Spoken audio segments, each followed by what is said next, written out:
ಇಂದಿನ ವಿಡಿಯೋ ವಿಷ್ಣು ಸಹಸ್ರನಾಮ ಸ್ತೋತ್ರದ 49ನೇ ಶ್ಲೋಕದ ಬಗ್ಗೆ. ಈ ವಿಡಿಯೋದಲ್ಲಿ ವಿಷ್ಣು ಸಹಸ್ರನಾಮದ 49ನೇ ಶ್ಲೋಕದ ಅರ್ಥವನ್ನು ತಿಳಿದುಕೊಳ್ಳೋಣ ಮತ್ತು ಈ ಶ್ಲೋಕವನ್ನು ಪಠಿಸುವುದರಿಂದ ಆಗುವ ಪ್ರಯೋಜನಗಳನ್ನು ಸಹ ನಾವು ತಿಳಿಯೋಣ. ವಿಷ್ಣು ಸಹಸ್ರನಾಮದ 49ನೇ ಶ್ಲೋಕವು ಹೀಗಿದೆ.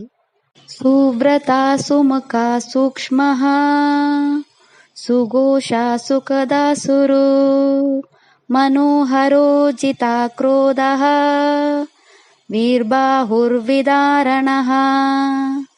ಈ ಶ್ಲೋಕದಲ್ಲಿ ಭಗವಾನ್ ವಿಷ್ಣುವಿನ 10 ನಾಮಗಳಿವೆ. ಈಗ ಭಗವಾನ್ ವಿಷ್ಣುವಿನ ಈ ಪ್ರತಿಯೊಂದು ನಾಮದ ಅರ್ಥವನ್ನು ತಿಳಿದುಕೊಳ್ಳೋಣ. ಮೊದಲ ವಿಷ್ಣು ನಾಮವು ಹೀಗಿದೆ. ಓಂ ಸುವ್ರತಾಯ ನಮಃ. ಈ ವಿಷ್ಣು ನಾಮದ ಅರ್ಥ ಭಗವಾನ್ ವಿಷ್ಣು ಮಹಾ ತಪಸ್ಸು ಮಾಡುವವನು ಅಥವಾ ಎಲ್ಲ ಆಶ್ರಯ ಪಡೆಯುವವರನ್ನು ಉಳಿಸಲು ಉದಾರ ಪ್ರತಿಜ್ಞೆ ಮಾಡಿದವನು. ಎರಡನೇ ವಿಷ್ಣು ನಾಮವು ಹೀಗಿದೆ. ಓಂ ಸುಮುಖಾಯ ನಮಃ. ಈ ವಿಷ್ಣು ನಾಮದ ಅರ್ಥ ಭಗವಾನ್ ವಿಷ್ಣು ಸುಂದರ ಮುಖವನ್ನು ಹೊಂದಿರುವವನು ಅಥವಾ ಆಹ್ಲಾದಕರ ಮುಖವನ್ನು ಹೊಂದಿರುವವನು. ಮೂರನೇ ವಿಷ್ಣು ನಾಮವು ಹೀಗಿದೆ. ಓಂ ಸೂಕ್ಷ್ಮಾಯ ನಮಃ. ಈ ವಿಷ್ಣು ನಾಮದ ಅರ್ಥ ಪ್ರತಿಯೊಂದು ಸಣ್ಣ ವಿಷಯವು ಭಗವಾನ್ ವಿಷ್ಣುವಿನಿಂದ ಬಂದಿದ್ದು ಅಥವಾ ಯಾವಾಗಲೂ ಸೂಕ್ಷ್ಮವಾಗಿರುವವನು. ನಾಲ್ಕನೇ ವಿಷ್ಣು ನಾಮವು ಹೀಗಿದೆ. ಓಂ ಸುಘೋಷಾಯ ನಮಃ. ಈ ವಿಷ್ಣು ನಾಮದ ಅರ್ಥ ಭಗವಾನ್ ವಿಷ್ಣು ವೇದಗಳನ್ನು ಹಾಡುವವನು ಅಥವಾ ವೇದವನ್ನು ಶುಭ ಶಬ್ದವನ್ನಾಗಿಸುವವನು. ಐದನೇ ವಿಷ್ಣು ನಾಮವು ಹೀಗಿದೆ. ಓಂ ಸುಖದಾಯ ನಮಃ. ಈ ವಿಷ್ಣು ನಾಮದ ಅರ್ಥ ಭಗವಾನ್ ವಿಷ್ಣು ಭಕ್ತರಿಗೆ ಸುಖಗಳನ್ನು ನೀಡುವವನು ಅಥವಾ ಒಳ್ಳೆಯ ಜನರಿಗೆ ಸಂತೋಷವನ್ನು ನೀಡುವವನು. ಆರನೇ ವಿಷ್ಣು ನಾಮವು ಹೀಗಿದೆ. ಓಂ ಸುಹೃದಯ ನಮಃ. ವಿಷ್ಣು ನಾಮದ ಅರ್ಥ ಭಗವಾನ್ ವಿಷ್ಣು ದೊಡ್ಡ ಹೃದಯವುಳ್ಳವನು ಅಥವಾ ಯಾವುದೇ ಪ್ರತಿಫಲವನ್ನು ನಿರೀಕ್ಷಿಸದೆ ಸಹಾಯ ಮಾಡುವವನು. ಏಳನೇ ವಿಷ್ಣು ನಾಮವು ಹೀಗಿದೆ. ಓಂ ಮನೋಹರಾಯ ನಮಃ. ಈ ವಿಷ್ಣು ನಾಮದ ಅರ್ಥ ಭಗವಾನ್ ವಿಷ್ಣು ನಮ್ಮ ಮನಸ್ಸನ್ನು ಕದಿಯುವವನು ಅಥವಾ ತನ್ನ ಅನುಪಮ ಆನಂದಮಯ ಸ್ವಭಾವದಿಂದ ಮನಸ್ಸನ್ನು ಆಕರ್ಷಿಸುವವನು.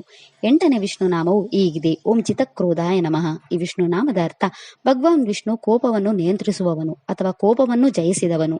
ಒಂಬತ್ತನೇ ವಿಷ್ಣು ನಾಮವು ಹೀಗಿದೆ. ಓಂ ವೀರಬಾಹವೇ ನಮಃ. ಈ ವಿಷ್ಣು ನಾಮದ ಅರ್ಥ ಭಗವಾನ್ ವಿಷ್ಣು ವೀರಬಾಹುಗಳನ್ನು ಹೊಂದಿರುವವನು ಅಥವಾ ವೇದಿಕ ಧರ್ಮವನ್ನು ಸ್ಥಾಪಿಸಲು ಅಸುರರನ್ನು ನಾಶ ಮಾಡುವಲ್ಲಿ ಪ್ರದರ್ಶಿಸಿದಂತೆ ವೀರ ಕಾರ್ಯಗಳನ್ನು ಮಾಡಲು ಸಾಮರ್ಥ್ಯವಾಗಿರುವ ತೋಳುಗಳನ್ನು ಹೊಂದಿರುವವನು. ಹತ್ತನೇ ವಿಷ್ಣು ನಾಮವು ಹೀಗಿದೆ. ಓಂ ವಿದಾರಣಾಯ ನಮಃ. ಈ ವಿಷ್ಣು ನಾಮದ ಅರ್ಥ ಭಗವಾನ್ ವಿಷ್ಣು ಪಾಪಗಳನ್ನು ಮಾಡುವವರನ್ನು ಹರಿದು ಹಾಕುವವನು ಅಥವಾ ಧರ್ಮಕ್ಕೆ ವಿರುದ್ಧವಾಗಿ ಬದುಕುವವರನ್ನು ನಾಶ ಮಾಡುವವನು. ಈ ಶ್ಲೋಕವು ನಮ್ಮ ಕೋಪವನ್ನು ನಿಯಂತ್ರಿಸಲು ಸಹಾಯ ಮಾಡುತ್ತದೆ. ಈ ಶ್ಲೋಕವು ಶಾಂತಿ, ಗಮನ ಮತ್ತು ದೈವಿಕ ರಕ್ಷಣೆಯನ್ನು ಆಹ್ವಾನಿಸುತ್ತದೆ. ಈ ಶ್ಲೋಕವು ಕೋಪವನ್ನು ಜಯಿಸಲು, ಆರ್ಥಿಕ ತೊಂದರೆಗಳನ್ನು ನಿವಾರಿಸಲು ಮತ್ತು ನಿಸ್ವಾರ್ಥವಾಗಿರಲು ನಮಗೆ ಸಹಾಯ ಮಾಡುತ್ತದೆ. ಈ ಶ್ಲೋಕವನ್ನು ಪಠಿಸುವುದರಿಂದ ಕೋಪ, ಒತ್ತಡ ಮತ್ತು ಆತಂಕದಂತಹ ನಕಾರಾತ್ಮಕ ಭಾವನೆಗಳು ನಾಶ ಮಾಡಲು ಸಹಾಯ ಮಾಡುತ್ತದೆ. ಇದು ನಮ್ಮ ಮನಸ್ಸನ್ನು ಶಾಂತಗೊಳಿಸುತ್ತದೆ ಮತ್ತು ನಮ್ಮೊಳಗೆ ದೈನ್ಯಸ್ಥ ಸ್ವಭಾವವನ್ನು ಸೃಷ್ಟಿಸುತ್ತದೆ. ಇದು ನಮ್ಮ ಜೀವನದಲ್ಲಿ ಸಾತ್ವಿಕ ಅಭ್ಯಾಸಗಳನ್ನು ಅಳವಡಿಸಿಕೊಳ್ಳಲು ಸಹಾಯ ಮಾಡುತ್ತದೆ. ಇದು ಶತ್ರುಗಳು, ದುರದೃಷ್ಟ ಮತ್ತು ಜೀವನದ ಅಡೆತಡೆಗಳ ವಿರುದ್ಧ ರಕ್ಷಣಾತ್ಮಕ ಆಧ್ಯಾತ್ಮಿಕ ಕವಚವನ್ನು ಸೃಷ್ಟಿಸುತ್ತದೆ. ಹಸ್ತ ನಕ್ಷತ್ರಕ್ಕೆ ಸೇರಿದ ಜನರು ತಮ್ಮ ಜೀವನದಲ್ಲಿನ ಎಲ್ಲಾ ಸಮಸ್ಯೆಗಳನ್ನು ತೊಡೆದುಹಾಕಲು ಮತ್ತು ನಿಮ್ಮ ಜೀವನದಲ್ಲಿ ಎಲ್ಲಾ ಶುಭಗಳನ್ನು ಪಡೆಯಲು ಈ ಮಂತ್ರವನ್ನು 27 ಬಾರಿ ಜಪಿಸಬೇಕು. ಇದಿಷ್ಟು ವಿಷ್ಣು ಸಹಸ್ರನಾಮ ಸ್ತೋತ್ರದ 49ನೇ ಶ್ಲೋಕದ ಕುರಿತಾಗಿತ್ತು. ನಾಳೆಯ ವಿಡಿಯೋದಲ್ಲಿ ವಿಷ್ಣು ಸಹಸ್ರನಾಮದ 50ನೇ ಶ್ಲೋಕದ ಮೇಲೆ ಚಿಂತನೆಯನ್ನು ಮಾಡೋಣ. ಶ್ರೀಕೃಷ್ಣ ಅರ್ಪಣಮಸ್ತು. ಈ ವಿಡಿಯೋ ಇಷ್ಟ ಆದರೆ ಲೈಕ್ ಮಾಡಿ, ಶೇರ್ ಮಾಡಿ ಮತ್ತು ಚಾನೆಲ್ ಸಪೋರ್ಟ್ ಮಾಡೋಕೆ ಸಬ್ಸ್ಕ್ರೈಬ್ ಮಾಡಿ. ಧನ್ಯವಾದಗಳು.